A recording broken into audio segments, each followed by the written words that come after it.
The Last Unsent Delivery, Chapter 1. The Weight of Unsaid Words. Elizabeth prided herself on order. Her home in the quiet suburbs of Charlotte, North Carolina, was meticulously organized, her life a carefully structured symphony of routine. A retired accountant, she valued logic, precision, and the comforting predictability of numbers.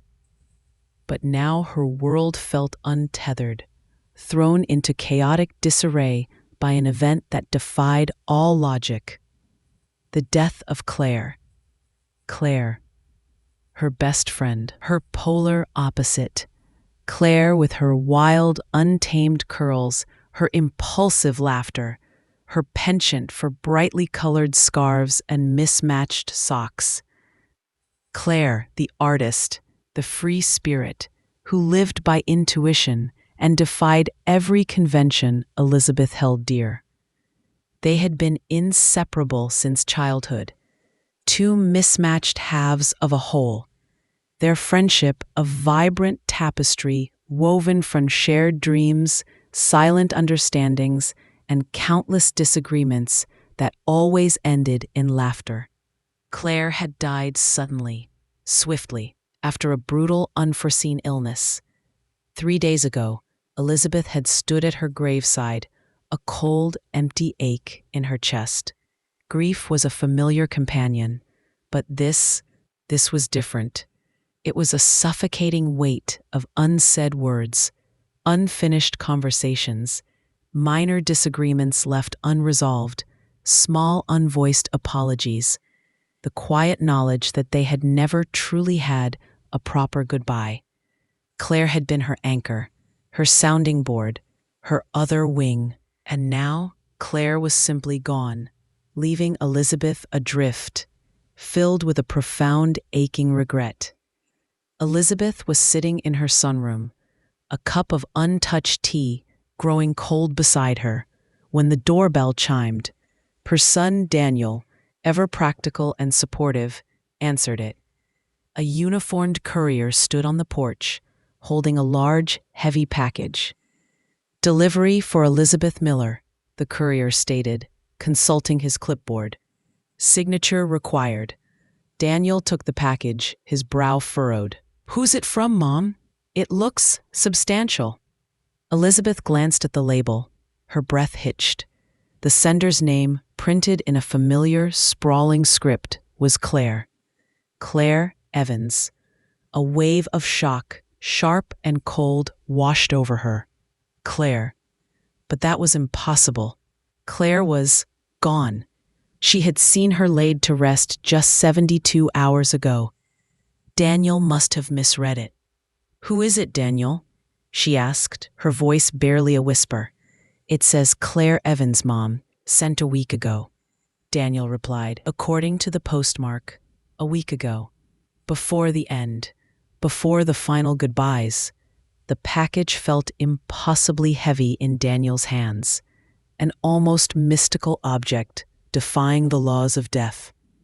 Elizabeth felt a jolt of something akin to fear, mixed with a potent, undeniable curiosity.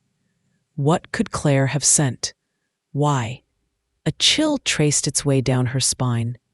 The weight of unsaid words was suddenly compounded by the bewildering presence of a last, unsent delivery, a final, enigmatic message from beyond the veil. The package sat there, a silent, mysterious testament to a love that defied even death. Chapter 2. Echoes in the Box. The large brown box sat on Elizabeth's living room floor, an inert, unassuming object that held an impossible power. Daniel, sensing his mother's bewildered awe, fetched a box cutter. "Ready, Mom?" he asked gently. Elizabeth nodded, her heart thumping against her ribs. This wasn't just a package. It was a posthumous whisper, a final gesture from a spirit too vibrant to simply disappear. With a soft rip of tape, the flaps opened. Inside, nestled amongst layers of tissue paper, was not one item, but a collection. Each object seemed chosen with meticulous care, an archaeological dig into the past. The first item Elizabeth lifted was a faded, loosely knit scarf, a riot of greens and blues, a little misshapen. A wave of profound nostalgia washed over her. It was the scarf, the one Claire had knitted for her in their first year of college, a clumsy, heartfelt attempt that had become a cherished symbol of their nascent friendship. Flashback, autumn 1975, a small New England college town. Snow fell in gentle flakes. Claire, her fingers tangled in yarn, squinted at a pattern. "It's supposed to be straight, Lizzie," she declared with a laugh, "but it's a little wonky, like me." Elizabeth had worn it every winter, the wonkiness a beloved testament to Claire's unique charm. Next, a book. A worn copy of 100 Years of Solitude, its pages dog-eared and annotated. It had been their favorite in college, a source of endless intellectual debates and shared philosophical wanderings. Elizabeth opened it. Claire's familiar, loopy handwriting filled the margins, insights and questions scrawled beside Gabriel Garcia Marquez's magical realism. Suddenly, a passage caught Elizabeth's eye, marked with a bold star. "What matters in life is not what happens to you, but what you remember and how you remember it." Beneath it, Claire had written, "And who you remember it with, Lizzie. Always you." Elizabeth felt a prickle behind her eyes. Claire, always so profound, even in her casual jottings. Then a stack of photographs, bound with a velvet ribbon. They were faded, some curled at the edges, a visual chronicle of their shared adventures. Two skinny girls, laughing on a beach. College friends crammed into a tiny dorm room. Wild road trips across the country. Elizabeth's fingers brushed over a picture of them standing in front of the Brooklyn Bridge, young and full of boundless optimism. But then, a few photographs jolted her. Images of herself and Claire, in moments of quiet tension, a flicker of disagreement in their eyes, a strained smile. Moments Elizabeth hadn't remembered Claire photographing. Moments that hinted at unseen depths in their relationship. Claire had always been a keen observer. But these photos suggested she had captured not just their joy, but also the subtle cracks, the unspoken nuances. A dusty audio cassette tape. "Play me, Lizzie, when you miss me," Claire's familiar handwriting proclaimed on the label. Elizabeth's old cassette player was in the attic. Daniel retrieved it, a relic from another era. The whirring of the tape as she pressed play was like a ghostly breath. Claire's voice, vibrant and unmistakable, filled the quiet room. "Lizzie, remember that time we tried to bake a soufflé for Professor Davies? It looked like a deflated hat." Elizabeth laughed, a genuine raw sound that surprised even herself. Claire's voice then shifted, growing softer, more reflective. "And remember when you got that big promotion, Lizzie? You downplayed it, said it was just luck. But I knew. I always knew how brilliant you were. Sometimes I wished you saw yourself through my eyes." The tape played on, a poignant mosaic of their shared history. Claire recounted inside jokes, silly memories, but also moments where her voice grew serious. She spoke of a time when Elizabeth had been hurt by a mutual acquaintance, an incident Elizabeth had tried to dismiss. "You always bottled things up, Lizzie," Claire's voice murmured. "I saw your pain, even when you tried to hide it. I wanted to tell you. I was so angry for you, but I didn't. I let you carry it alone. I regret that." Elizabeth felt a tightening in her chest. Claire, always so perceptive, always seeing more than she let on. The package was not just a collection of memories. It was Claire's final, profound act of care, an unwritten narrative unfolding, item by carefully chosen item. The echoes in the box were revealing a Claire far more complex and emotionally astute than Elizabeth had ever truly understood. Chapter 3: The Unsent Letters. As the tape whirred on, Claire's voice became Elizabeth's most intimate confidant. The light-hearted anecdotes slowly gave way to deeper reflections, moments where Claire addressed their friendship directly, peeling back layers of assumptions and unspoken feelings. "Lizzie," Claire's voice said, a little lower, "I know sometimes I seemed flighty, careless. You were always the steady one, the sensible one, and sometimes I resented that. I felt you judged my chaos, my impulsiveness. I know I gave you reasons to. Remember when I ditched your meticulously planned birthday dinner for that spontaneous trip to the coast?" Flashback. Autumn 1995. Charlotte.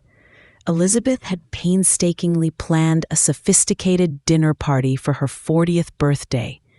Claire, at the last minute, had called breathless from a beach town. "Lizzie, the ocean was calling. The light here is incredible. You wouldn't believe the sunset." Elizabeth had been deeply hurt, masking it with a curt, "Fine, Claire, just fine." She had never truly forgiven her. Now, Claire's voice continued on the tape, laced with regret. "I saw your disappointment, Lizzie. It broke my heart. But I was running from something then. The fear of commitment, maybe, to anything that felt too solid, too stifling. I was afraid of losing my freedom. And in doing so, I hurt you. I'm so sorry, my pragmatic, beautiful friend. I hope you can understand now." Tears streamed down Elizabeth's face. Claire wasn't asking for forgiveness. She was offering an explanation, a glimpse into her inner world. The anger Elizabeth had harbored for 20 years began to dissipate, replaced by a profound, aching empathy. Claire, always so outwardly confident, had battled her own silent fears. Next, Elizabeth reached for the small, intricately carved wooden box Claire always carried, calling it her secret keeper. Inside, nestled on a bed of faded velvet, were not jewels, but a collection of brittle, handwritten notes and folded letters, some yellowed with age, others remarkably fresh. None of them had been sent. One note, written in a youthful hand, dated to their college years. "Lizzie keeps pushing me to apply for that art scholarship. She believes in me more than I believe in myself. What if I fail? What if I'm not good enough? It's terrifying." Elizabeth remembered pushing Claire, convinced of her immense talent. She hadn't known the depth of Claire's self-doubt, her paralyzing fear of failure. Another from their mid-30s. "He left. Liam. Said I was too much, too unpredictable. I know you never fully trusted him, Lizzie. You always saw his flaws. Maybe that's why I never talked about it. I was so ashamed. You were right, as always, but I couldn't admit it then. Liam." The name sent a jolt through Elizabeth. She had barely remembered him, a charming, somewhat unreliable man Claire had been passionately involved with for a brief, turbulent period. Elizabeth had indeed harbored quiet reservations, sensing his superficiality, but she had never voiced them forcefully, not wanting to alienate Claire. Now she understood the unspoken layer of shame and pain Claire had carried. One letter, dated just a year ago, had a more recent date and shakier handwriting. "Lizzie, I saw you at the farmer's market today. You looked so happy, so peaceful. I almost came over. But I saw that look on your face, the one you get when you're thinking about your great love, the one you never spoke of. I know about him, Lizzie. I always knew. about the man who broke your heart, the one you never let anyone else know about. I saw your pain then, and I see it now. I wish we could have talked about it. Truly talked, without judgment. I regret that silence more than anything." Elizabeth stared at the words, her mind reeling. Her great love. A brief, devastating affair from her early 20s. A man who had left her profoundly wounded. A secret she had buried so deeply, she believed no one, not even Claire, knew. Yet Claire, her wild, intuitive Claire, had seen past her carefully constructed facade. Claire had known, and she had respected Elizabeth's silence, even while aching to bridge the gap. The unsent letters were a revelation, a testament to Claire's quiet empathy and profound understanding, a deeper level of friendship Elizabeth had never fully grasped. The weight of unsaid words shifted, not as an accusation, but as a tender, belated embrace. Claire, even in death, was chipping away at Elizabeth's carefully constructed walls, inviting her into a final, liberating conversation. Chapter 4: The Voice from Beyond. The revelation of Claire's profound intuition, her unspoken understanding of Elizabeth's deepest, most buried secrets, sent a tremor through Elizabeth's very being. Claire hadn't just known about the great love and subsequent heartbreak Elizabeth had hidden. She had known the silent pain Elizabeth carried. The unsent letters were not just confessions from Claire, but mirrors reflecting Elizabeth's own guardedness. Elizabeth returned to the audio cassette, a renewed sense of urgency propelling her. The earlier messages, filled with anecdotes and light-hearted explanations, now seemed like an overture. She knew there was more, a final, deeper layer.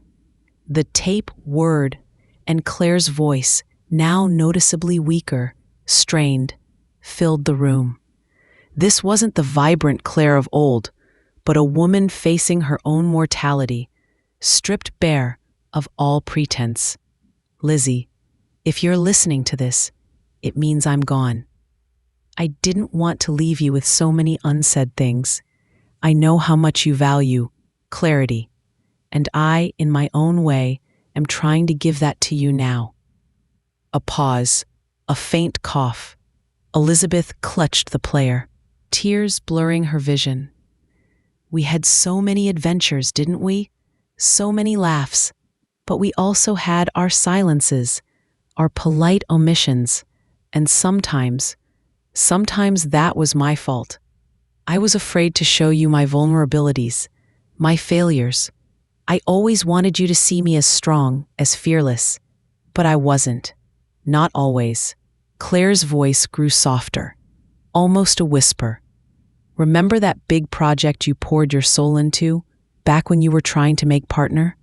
You were so stressed, and I told you to just relax, to stop worrying so much. You were furious, and rightly so. You thought I didn't care, didn't understand the pressure. But I did, Lizzie. I understood it deeply, because I was battling my own demons then, my own creative block that felt like an insurmountable wall. I was afraid if I acknowledged your stress, I'd have to confront my own. It was fear, Lizzie, not apathy." Elizabeth remembered the incident vividly. She had felt so betrayed by Claire's seemingly dismissive attitude, believing Claire was too self-absorbed to care about her career. Now she understood the painful parallel. Claire had projected her own struggle, her own fear of failure, onto Elizabeth's situation. The resentment Elizabeth had carried for years melted away, replaced by a profound sorrow for Claire's silent battle.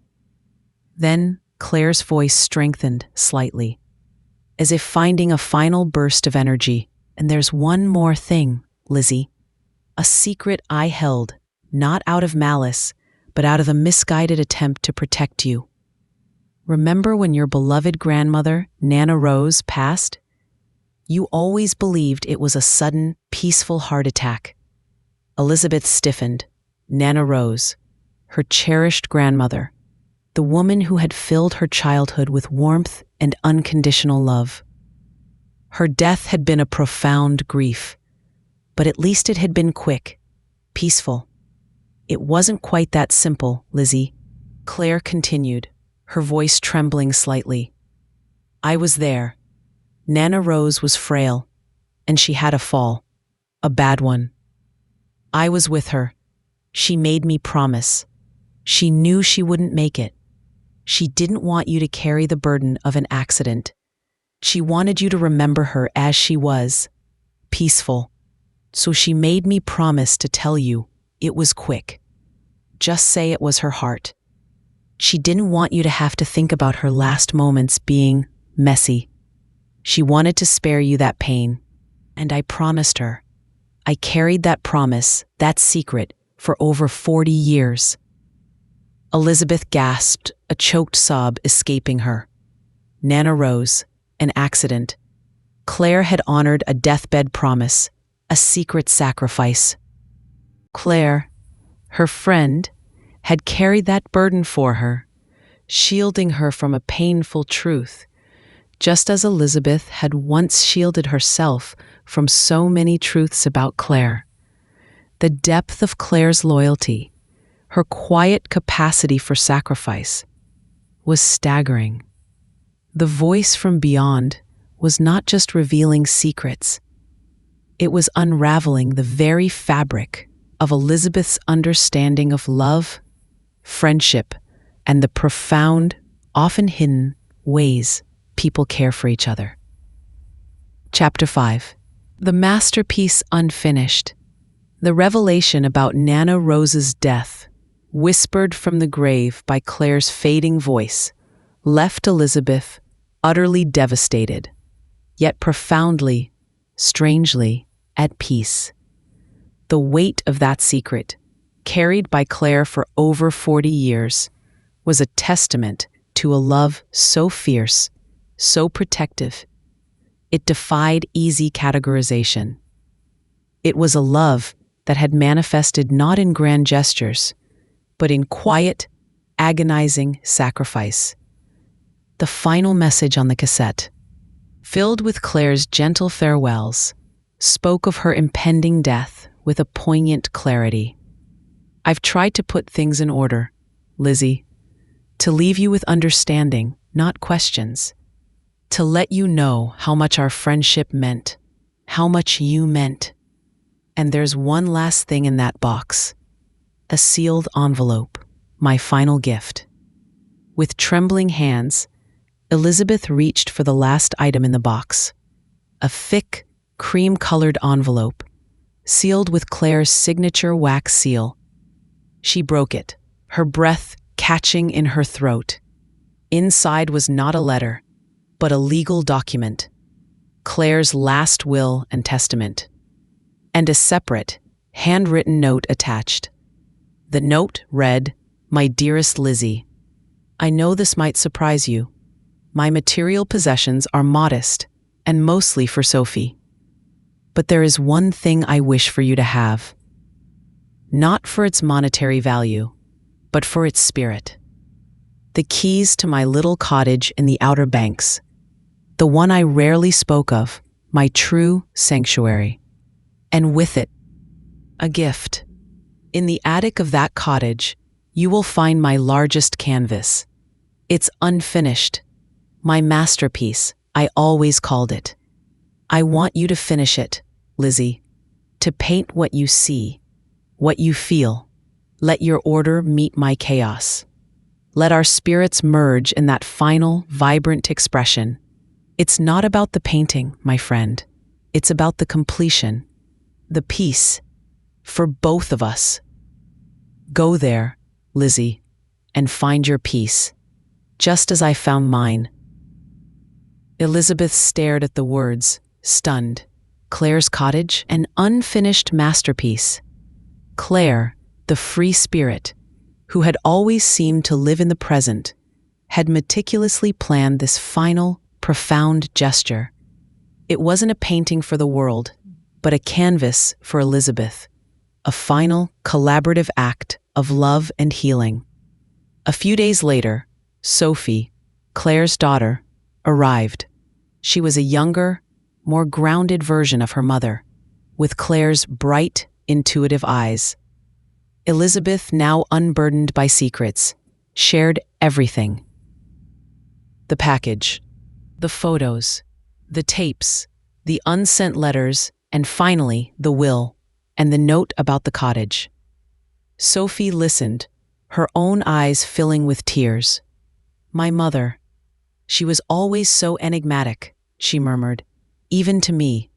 I knew she loved you fiercely, Elizabeth, more than anyone." This explains so much. Her hidden depths, her struggles, her absolute devotion to you. Sophie confessed her own struggles with understanding her mother's eccentricities, her sudden withdrawals, her artistic intensity. Now, through Elizabeth's journey and Claire's posthumous confessions, Sophie finally saw her mother in full. A complex, flawed, yet profoundly loving woman. The connection between Elizabeth and Sophie solidified. They shared stories, filled in gaps, laughing and crying together. Elizabeth found a profound comfort in Sophie's presence, a tangible link to Claire, a new generation of connection.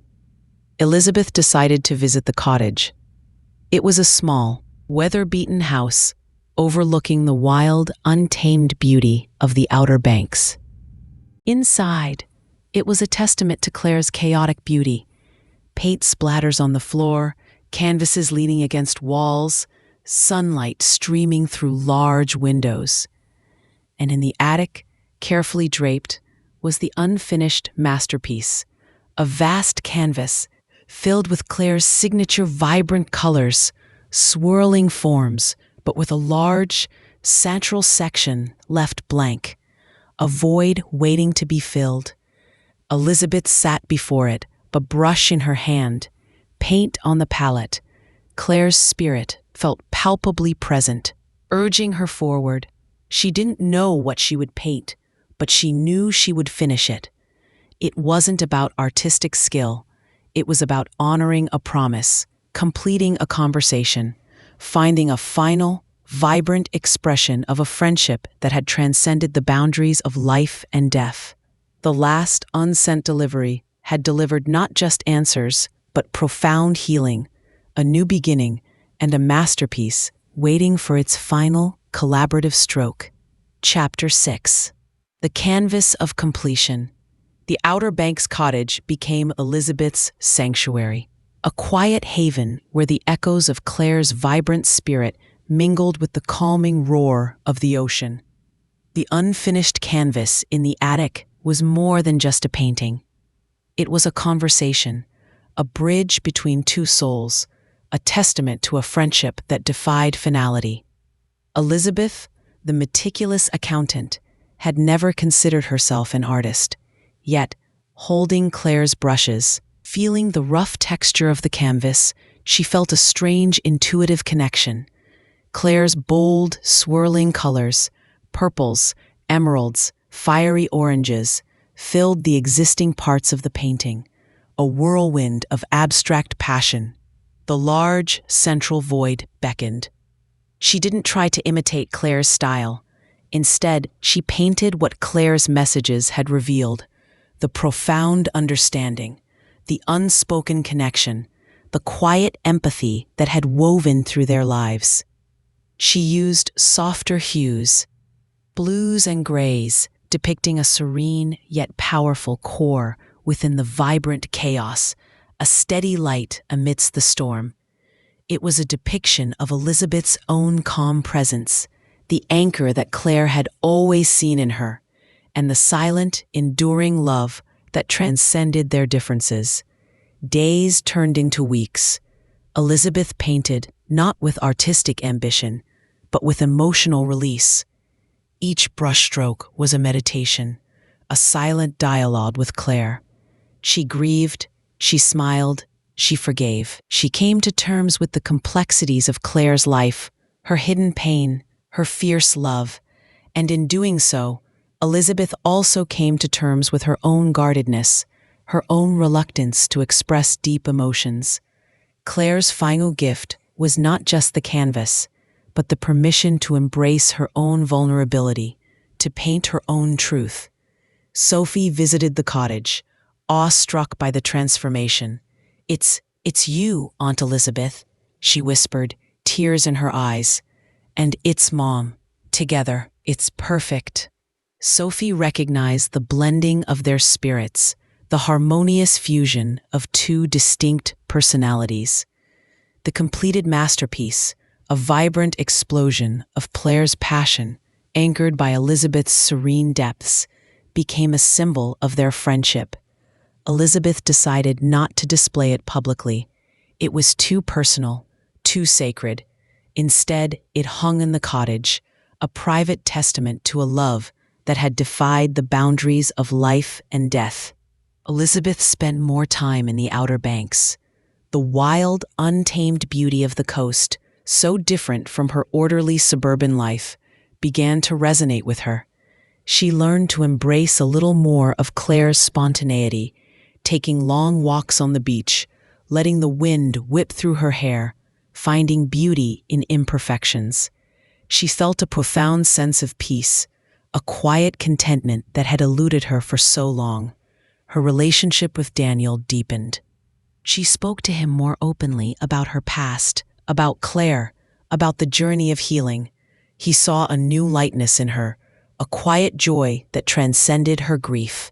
The last Unsent delivery had truly been Claire's final act of care, a posthumous embrace that had healed old wounds, revealed hidden truths, and brought a profound sense of completion.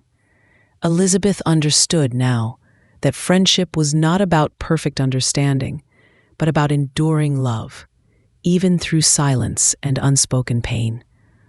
Claire, in her final magnificent gesture, had given Elizabeth the greatest gift of all, the courage to finish her own canvas of life, painted not just with the colors of memory, but with the vibrant hues of peace, forgiveness, and a love that would never truly die. The lingering presence of Claire, her wild spirit interwoven with Elizabeth's steady heart, continued to guide her, a quiet, eternal light.